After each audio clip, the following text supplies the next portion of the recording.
Hi, I'm Shelley Carney. As a content creator, I've learned a lot about making videos, creating podcast episodes, writing blog posts, and doing it all consistently. Welcome to the Land of Enchantment, a podcast that explores personal development, adventure, and creativity in the beautiful state of New Mexico.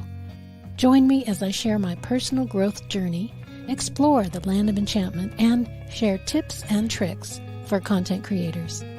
Get ready to be inspired, learn something new, and fall in love with the Land of Enchantment. Hello and welcome. I'm Shelley Carney, and this is the Land of Enchantment.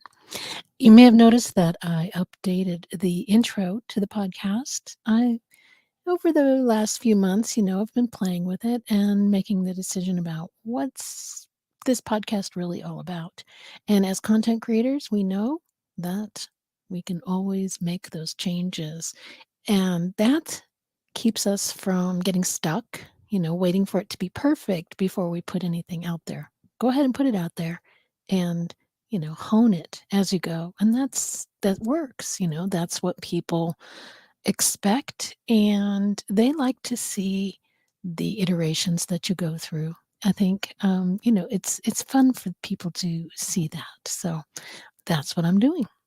Today's title is live life to the fullest. How to create possibilities, embrace adventure, and avoid regrets. Things that we all want to do, right? We want to create possibilities and enjoy our lives to the fullest.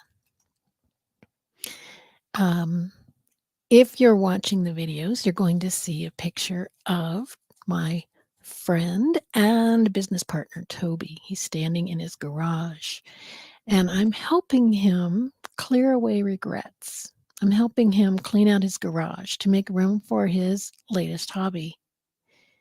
He said, and I say, "Is this your box of stuff to give away?" I ask as I notice a box full of barely used items in the back of his truck. Yes. "You're giving away these boots?" I ask as I poke through his stack of regrets. "Have you ever worn them?" "Don't make me go through that box again. It just makes me mad." Everybody I know has bought something that later they wish they hadn't. And those boots looked pretty fancy for, they were waders. They were hip waders, and they looked pretty fancy. And I thought, why is he getting rid of these? But do we return the things that we bought that we regret? Do we sell them? Do we give them away? Or do we hold on to them because we can't admit that we wasted money on it and insist that we will someday use it as it takes up space in the garage? Or worse, we hide it away in a storage shed that we pay for monthly. Oof. If we hold on to those things, are we limiting ourselves to becoming caretakers of things we don't even need or use? Do we allow it to make us feel stuck in the land of remorse? We don't want to be there. We don't want to be in the land of remorse. Here's a bunch of boxes that come from Amazon, and we're all excited when we get them. And then what happens? The cost of owning things. The ancient Stoics believed in focusing on the true worth, or axia, of things rather than their monetary value. They believed that the cost of an item wasn't just what they sold it for, but also what it cost the owner to own it. The true cost of something is the price we pay in terms of our mental and emotional well being. This is a powerful practice that can help us avoid the trap of materialism and consumerism, thinking about the actual price of something before we buy it. So let's say, oh, I want to buy a new vehicle. What's the cost? Well, it costs, $30,000. But is that all that it costs? No, you also have to pay for insurance. You also have to pay for maintenance. You also have to learn to drive a new vehicle. You have to learn all the new features that it has. There's a lot involved in purchasing a new vehicle. There's a lot of cost in time and effort. Of course, it can be something that is something that we really need, and we're willing to put all that effort and time into learning how to drive that new vehicle. So it may be worth it for us. But we have to understand what that true cost is before we buy it. And that's a powerful practice. When we focus on the true worth and the true cost of something, we are more likely to make thoughtful and intentional purchases rather than giving into impulse buying or keeping up with the latest trends. By recognizing the true cost of our desire for material goods, we can also cultivate a sense of serenity and peace. We can let go of the anxiety and stress that often come with the pressure to acquire more and more possessions. Here I'm showing a big set of rings that were on display at the Gem and Mineral Show.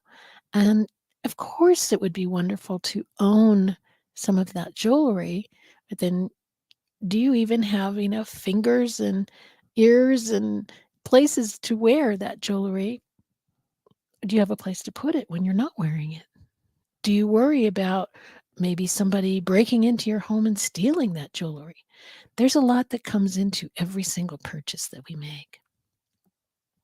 In today's society, it's easy to get caught up in the cycle of consumerism and the belief that material possessions will bring us happiness and fulfillment. Oh gosh, if I had that beautiful uh, amethyst ring, it would just make me so happy.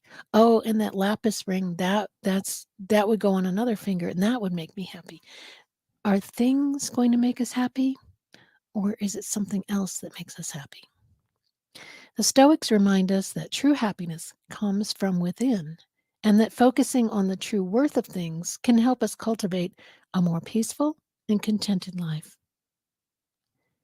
Limitations of possibilities. Here's a quote from Kelly Lee Phipps. If you argue for your limitations, you get to keep them.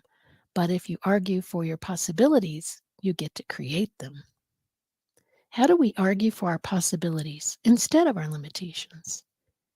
Have you ever argued for your limitations? And somebody said, well, here's how you do this thing that you want to do, say, content marketing. Here, you do a live stream and uh, you take that live stream and then you take the audio out and you've got a podcast and you transcribe it and you've got a blog post. And then you were to say, oh, I can't do that. I don't have time. I can't be on camera. I can't. That's arguing for your limitations. How do we turn that around and argue for our possibilities instead? Well, I've never done that before, but I sure would like to try it. Can you teach me how? So this quote, if you argue for your limitations, you get to keep them. But if you argue for your possibilities, you get to create them. This quote is all about mindset. It's about recognizing that the way we think and talk about ourselves and our abilities can either hold us back or propel us forward. Let's talk about retirement. Many people view retirement as a time to slow down and take it easy, which is perfectly fine. However, it doesn't have to be the end of the road. Retirement can be a time to explore new hobbies, travel to new places, and even start a new career or business venture. Toby and I do that all the time. He decides, you know what? I want to try a new hobby. I've seen this on YouTube. I want to do it too. Let me get some equipment and get started on that hobby. And that's why we had to clean out his garage because he came up with a new hobby. So it's all about how you approach it.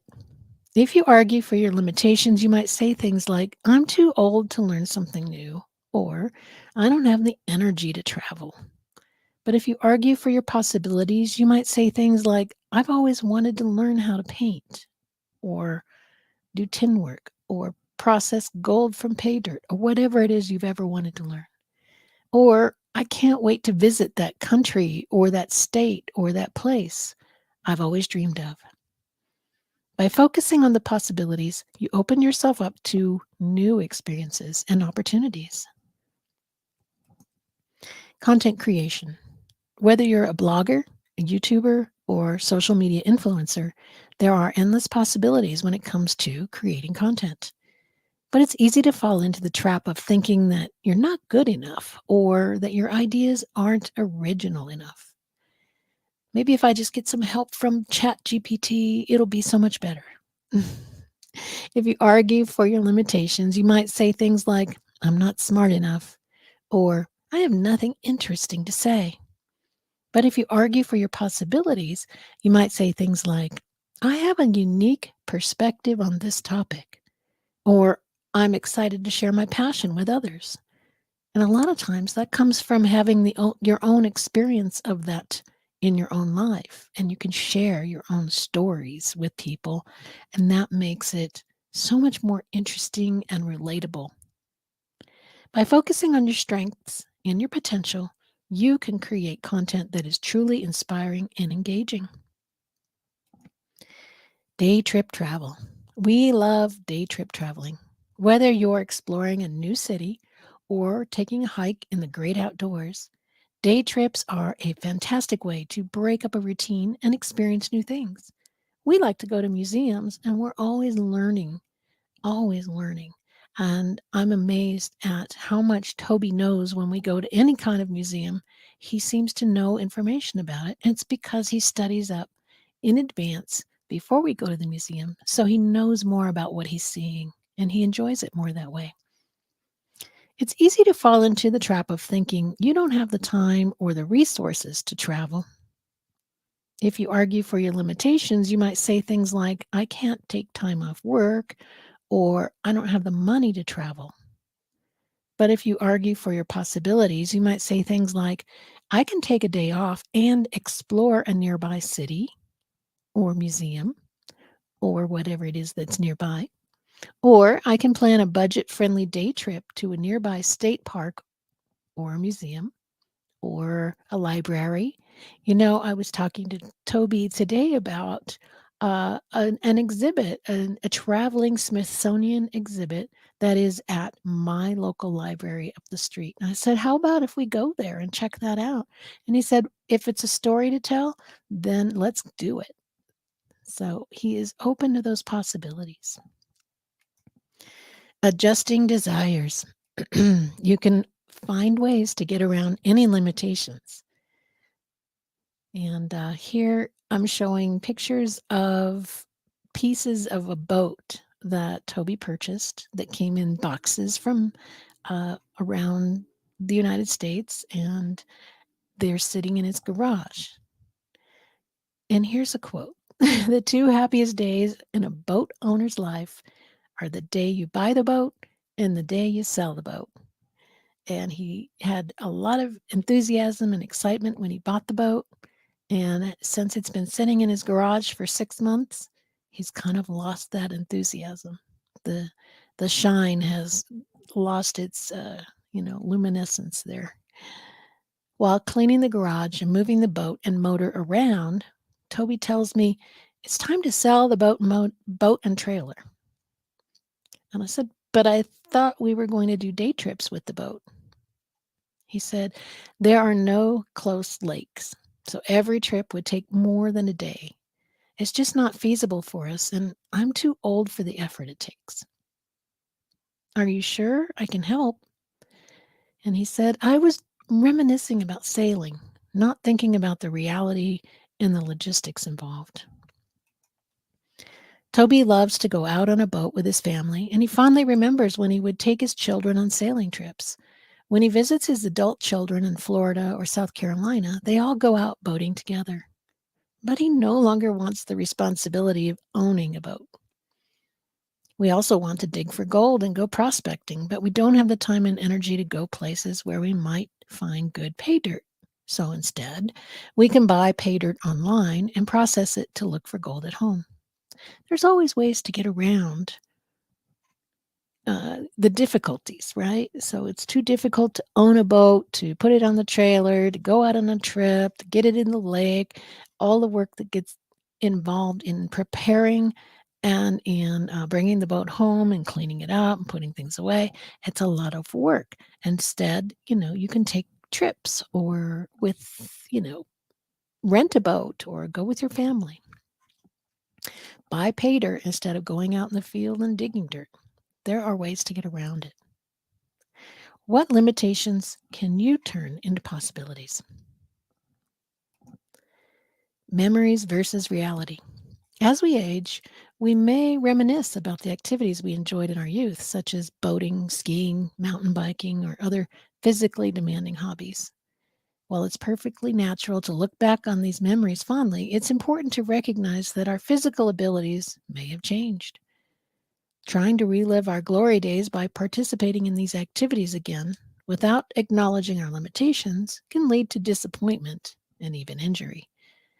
It's important to distinguish between enjoying these activities as they are now versus trying to recreate an experience that may no longer be possible.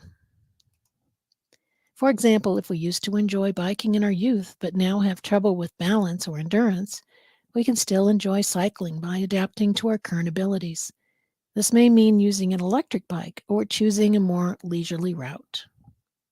Similarly, if we used to love boating, but now have mobility issues or other physical limitations, we can still enjoy being on the water by finding accessible ways to do so, such as renting a boat or going on a boat tour. The key is to approach these activities with a mindset of enjoyment rather than trying to relive a past experience that may no longer be feasible. A bucket list. Living without regrets is a goal that many of us strive for. We want to look back on our lives and feel proud of the experiences we had and the things we accomplished. One way to achieve this is to try new things, even if we're not sure we can do them. This is especially important when it comes to our bucket list. A bucket list is a list of things we want to do or accomplish before we die. We can fill it with anything from travel destinations to personal goals. But sometimes we can be hesitant to pursue these items on our list because we're not sure if we can actually achieve them. However, if we approach our bucket list with the mindset of trying things before determining if we can or cannot do them, we open ourselves up to new experiences and possibilities. We may surprise ourselves with what we are capable of. For example, if one of the items on our bucket list is to climb a mountain, we may initially think that it's impossible for us. But if we approach it with the attitude of trying, we may discover that with training, determination, and support, we're able to climb that not too steep mountain trail and check it off our list. Similarly, if we have a goal of writing a novel, we may feel intimidated by the idea of writing a book. But if we start by writing a few pages a day, we may find that the words start to flow and we're able to accomplish our goal. Toby and I proved that by writing our first novel together, A Gypsy's Kiss, which we followed by two nonfiction books, Women in Podcasting and Livecast Life. Living without regrets means taking risks and trying new things. It means approaching life with an open mind and a willingness to explore our potential. Our bucket list is a reflection of our desires and dreams, and by pursuing them with a spirit of adventure, we can create a life that we're proud of. Pursue the items on your bucket list. It's better to try and fail than to never try at all. You may surprise yourself with what you're capable of and create a life filled with adventure, growth, and fulfillment. With the right attitude and a willingness to adapt, we can continue to find joy and fulfillment in the activities we love, no matter our age or physical ability. By focusing on possibilities instead of limitations, we can create a life full of adventure and creativity. So, go out there, my friends, and create the life you've always dreamed of. If you're dreaming of starting your own YouTube channel, podcast, or blog, reach out to share your vision with us when you schedule a free video chat with us at consulting.agkmedia.studio. Here's another poem for you. It's called Living Life with Purpose, a poetic reflection on creating possibilities and avoiding regrets. Creating possibilities, avoiding regret. Living life to the fullest, we mustn't forget. The Stoics teach us to focus on true worth and avoid the trap of materialism's curse. Retirement, content creation, and day trips galore. Opportunities abound, let's not ignore. Bucket lists to tackle, dreams to pursue. Let's embrace adventure and try something new. But let's also be mindful of our limitations and adapt to our changing situations. Enjoy the present, let go of the past. Find joy in the things that forever will last. So let's live life with purpose and with intention, with a focus on what truly deserves our attention. Creating possibilities, avoiding regret, living life to the fullest, we won't soon forget. This week, think about your self-imposed limitations and brainstorm how you can turn those limitations into possibilities. What have you always wanted to do? What's on your bucket list? Get started by planning it out today and schedule it on your calendar. Remember to check out our website for more delightful stories, stunning photos, and memorable experiences. Head over to nmdaytrips.com now and see what awaits you in the Land of Enchantment. Thanks for listening today. I hope you got some value from what I've shared. I appreciate you. We need to stick together and support each other, so please subscribe and share this podcast with a friend. If you've got questions about things to do and places to see in New Mexico, or you want more information about something I've mentioned, write to me at support@agkmedia.studio, and I'll do my best to give you